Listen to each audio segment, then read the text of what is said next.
안녕하세요, 로야 프렌즈입니다. 구독, 좋아요, 알람 설정까지 부탁드리겠습니다. 이 변호사님, 네. 박 변호사님, 혹시 본인한테 징역 한 100년이 떨어졌다 그러면 어떨 것 같아요? 아, 죽으라 소리 아니에요? 지금 나이에서 100년이면은 137이야? 그러면 나 운동 엄청 해야지 않았어. 138년째는 살아서 나와야지. 나오면 뭐 팔이 막 교도소 벽을 이렇게 부수고 나오는 거 아니에요? 이렇게 갑자기 이제 제가 이 형을 얘기한 이유는 일단 우리나라에서는 이런 형이 나올 수는 없죠. 맞아요. 근데 이제 가끔씩 이제 물어보시는 분들이나 댓글 같은 데 보면 미국엔 몇백 년 형이 나오는데 우리나라에서는 왜 이런 형이 안 나오느냐 이렇게 얘기를 하시는 분들이 많더라고요. 그렇죠. 그래서 이제 저희가 그거를 조금 소개해 드릴까 해서 오늘 영상으로 한번 찾아왔습니다. 일단은 뭐 이거를 알기 위해서는 이제 경합범에 대해서 조금은 아셔야 되는데 경합범이란 게 그냥 쉽게 얘기하면 죄가 여러 개 있는 상태, 그걸 그냥 경합범이라고 해요. 그렇죠. 제가 만약에 뭐 물건을 한번 훔치고 다른 사람을 때렸다 그러면 절도랑 폭행 두 가지 죄가 지금 저한테 있는 거잖아요. 그 죄가 두 개 이상 있으니까 이게 경합범이라고 통상적으로 그냥 얘기해요. 근데 이제 이렇게 죄를 여러 개 범했을 때 어떻게 처벌을 할 거냐, 결국은 약간 이제 입법 정책적인 문제긴 하거든요. 혹시 경합범이 됐을 때 어떻게 처벌하는지 입법례에 대해서 좀 아시는 거 있을까요? 아시는 게 있을까요? 아시는 게 있을까요? 흡수주의, 자주주의, 네. 그 다음에 병과주의. 아이씨, 네. 역시 형사 전문. 클래스가 다르죠. 클래스가 다르시네. 딱 지금 이 변호사님 말한 것처럼 이제 흡수주의라는 게 있고, 그리고 이제 가중주의, 그리고 이제 병과주의, 이렇게 세 가지가 있어요. 이 흡수주의는 통상적으로 이제 중환제 다 흡수시켜가지고 그 중환제로 처벌을 하겠다는 거. 그럼 하나만 처벌받는 거예요? 그렇죠. 만약에 10년짜리 하나랑 5년짜리 하나를 했으면 10년짜리 법정형 기준으로 처벌을 하겠다. 이게 다 가장 흡수. 무거운 죄. 네. 그 우리나라에도 흡수주의를 취하고 있는 게 있죠. 무기 또는 사형을 선택해버리면 나머지 그렇죠. 징역형 다 흡수해서 무기 또는 사형으로만 처벌하겠다. 이게 흡수주의고, 가중주의는 여러 개 죄들 중에서 제일 중한 죄에 2분의 1 가중해서 처벌하겠다. 그게 이제 가중주의. 통상적으로 이런 가중주의를 취하는 데가 이제 대륙법계라고 하거든요. 대륙법계가 이제 성문법이라고 하는데, 문자로 법이 있다 뭐 약간 그런 느낌이죠. 성문법이라고 하면 그게 우리나라 그리고 일본, 독일 이런 데거든요. 우리나라 법률이 일본 법을 좀 많이 차용을 했고 일본이 독일을 많이 차용했고 현실이 그래요. 그런 것 때문에 실제 법전에도 조금 우리나라 어감이랑 안 맞는 거 네. 많아가지고 지금 네. 개정 많이 하고 있거든요.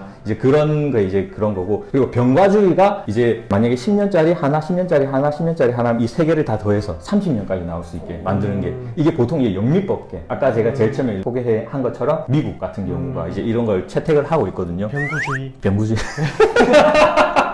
이거 괜찮았었는데? 괜찮은데 그게 이제 병과주의. 이제 이렇게 하면 이제 흡수주의, 가중주의, 병과주의. 병구주의. 통상적으로 우리나라 같은 경우에는 뭐 흡수주의도 있긴 하지만 기본적으로 이제 경합범 처벌에 있어서 징역형을 선택하거나 벌금형을 선택할 때는 가중주의를 취하고 있어요. 그렇기 때문에 아무리 제가 뭐 100개를 저질러도 중한죄에 정한 형의 2분의 1 가중한 범위 내에서만 처벌이 될 수 있거든요. 그러니까 우리나라 같은 경우에는 그렇게 몇백 년이 나올 수 없는 거죠. 근데 미국 같은 경우에는 병과주의를 취하고 있으니까 10년짜리를 10개를 했다. 그럼 최장 100년까지 이렇게 나올 수가 있는 거예요. 그럼 네. 어디 뭐 비행기 테러 같은 거 한번 하면은 거의 뭐 몇백 명이 죽는 거니까 이건 몇천 명 이렇게 나올 수 있겠네요? 그렇게도 나올 수도 있겠죠. 근데 다만 이제 그거는 그냥 사형 그렇죠. 해버리겠죠. 근데 이제 이렇게 보면 사람들이 댓글을 보면 그런 거 많잖아요. 우리나라에서는 죄를 저질러봤자 몇 년 안 나온다. 그렇죠. 이 정도면은 뭐 몇백 년 나와야 되는 거 아니냐. 이제 병가주의를 옹호하시는 그런 댓글들이 많거든요. 근데 병가주의를 취한다고 해서 이게 무조건 다 맞는 그런 거는 저는 조금 아니라고 좀 생각은 해요. 이것도 이제 나름대로의 조금 안 좋은 점이 좀 있긴 하거든요. 혹시 병가주의 관련해가지고 조금 어떠세요? 가중주의세요? 병가주의세요? 그게 물어봐야 되겠네. 아니 저는 이제 당연히 심정적으로도 병과주의의 입장이죠. 제가 법을 공부하기 전에도 당연히 이제 죄를 여러 개 저지르면은 그 여러 개의 죄값을 다 치러야 되는 거 아닌가 이렇게 생각을 했었거든요. 사실 가중주의를 따르게 되면은 예를 들어서 제가 뭐 절도하고 폭행하고 20개를 저지른 다음에 한 번에 재판을 받으면은 사실 그렇게 높지 않단 말이에요. 근데 뭐 폭행, 절도하고 재판받고 폭행, 절도하고 재판받고 폭행, 절도하고 재판받고 이러면은 사실 최종적으로는 제 형량이 더 늘어나게 되잖아요. 그렇죠. 형이 여러 개 선고되는 거니까. 그러니까 한 번 이제 재판을 받을 때 몇 개의 죄가 묶여있느냐에 따라 다른데 지은 죄는 똑같은데 어느 타이밍에 몇 번 재판을 받느냐에 따라서 이게 달라진단 말이에요. 사실 심정적으로는 좀 이게 이상하죠. 똑같은 죄를 저질렀는데 타이밍에 따라서 처벌 형량이 바뀐다? 사실 받아들이기 좀 힘들거든요. 얼마나 직관적이에요. 좋아요. 이거 병과주의. 그럼 본인은 병가주의. 이 변호사님은 어떤 게 좀 괜찮은 것 같아요? 일단은 뭐 범죄를 보면은 일으킨 사람이 일으키는 경향이 좀 있어요. 재범이 많다? 그렇죠, 그렇죠. 근데 한 번에 그치는 게 아니라 뭐 한 번에 그쳤을 때는 아무래도 초범이니까 우리 우리 선처를 해주는 그런 이제 입장도 있으니까 예. 이제는 재범을 좀 막을 필요성이 있고, 그리고 범죄를 저지르는 사람들이 점점 더 큰 범죄를, 더 흉악범적인 그런 내용들의 범죄를 저지르는 경우가 있거든요. 그렇기 때문에 저는 이거를 이제 아예 뿌리 뽑자는 차원에서 가중주의. 그럼 병가주의, 가중주의. 난 병구는 싫어.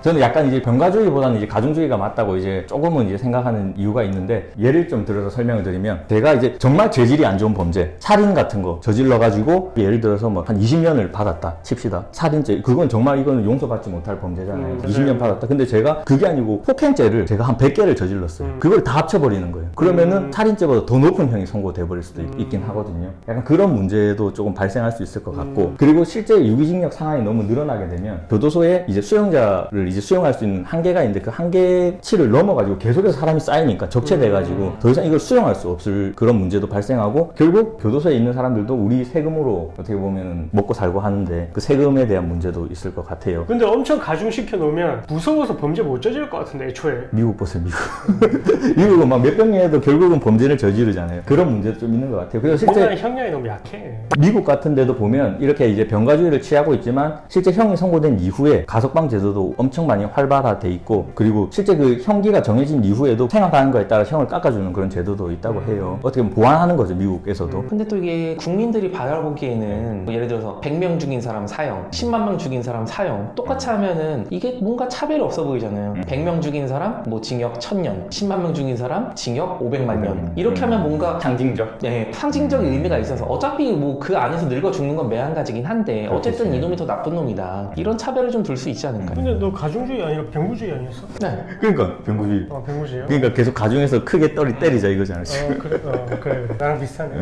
자꾸 병구주의가 되고 병구가 돼버렸네. 결국 이거 뭐 저희들끼리도 이렇게 의견이 이렇게 갈리는데, 당연히 뭐 실제 입법 하시는 분들 입장에서도 뭐 많이 의견 갈릴 거예요. 이건 결국 입법 정책의 문제인 것 같아요. 몇백 년을 선고할지 말지는. 실제 근데 우리나라도 가중주의를 취하고 있지만, 이를 보완하기 위해서 상습범 같은 경우에는 더 가중하는 법정형을 지정해 놓고, 특정 범죄에 대해서는 더 가중하는 그런 특별법이 다 만들어져 있잖아요. 네. 근데 그 특별법상 정해진 법정형보다 이제 형이 너무 낮게 선고되는 거 아니냐, 또 이런 댓글도 있긴 하더라고요. 그거는 뭐 차차 또 바뀔 수도 있는 거니까, 일단은 뭐 오늘은 저희가 이제 미국 같은 경우에는 몇백 년이 선고될 수 있지만 우리나라에서는 그렇게 안 된다, 이제 그걸 조금 소개하는 차원에서 저희가 영상을 한번 찍어봤고, 지금 우리나라에서 유기징역 최상한은 얼마? 50년. 50년. 그렇죠. 경험 가중했을 때 가중하면 예, 또- 최장 50년 네. 그렇게 돼 있습니다. 사실 50년이면은 거의 그 안에서 죽는다고 봐야죠. 그 보통 우리나라 같은 경우에는 이제 여성 같은 경우에는 만으로 한 85세 내외 정도, 남자 같은 경우는 만으로 80세 정도까지 살 수 있다고 봐주거든요. 그래서 뭐 20세에 들어가서 거의 70살까지 살고 나온다 하면은 뭐 거의 뭐 사망에 가깝긴 하죠.